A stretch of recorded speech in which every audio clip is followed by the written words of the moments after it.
வேற இஸ்லாமிய நாடுகள் இப்படி ஜோசியம் உண்டா? இங்கெல்லாம் அங்கே சவுதியெல்லாம் உள்ள பிடிச்சி போட்டுருவாங்க, ஜெயிலில் அடிச்சிருவாங்க. இஸ்லாத்துக்கு எதிராக சவுதி அரபு நாடுகள்லாம். பாகிஸ்தான்ல இதே மாதிரி தான், இந்தியா மாதிரி தான், ஆப்கான் பாகிஸ்தான்ல ஒரே மாதிரி அதே மாதிரி இருக்கு. அது அரபு நாடுகளில் அவங்களுக்கு தெரியும், குரானை படிக்கிறாங்க, குரானில் அதெல்லாம் இல்லைன்னு தெரியுது. அதனால அங்கெல்லாம் ஜோசியம் பார்த்தாங்கன்னா சில நாடுகளில் மரண தண்டனை கொடுத்துருவாங்க.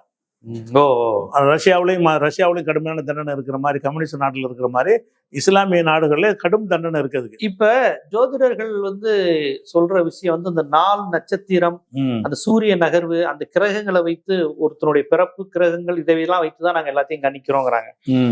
பிறப்பை நட்சத்திரம் பார்த்து கணிக்கிற கல்ச்சருங்கிறது இவங்க மட்டும் இல்ல, உலகம் முழுக்க இருக்கு. ஈசா நபி பிறப்ப ஒரு நட்சத்திரம் காமிச்சிச்சுன்னு நம்ம படிச்சிருக்கிறோம். உங்களுக்கு அது நிறைய தெரியும்.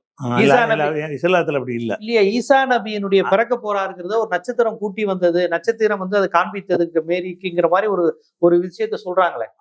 ஈசா நபியை பத்தி இருக்க இல்ல, குரான்ல இல்ல.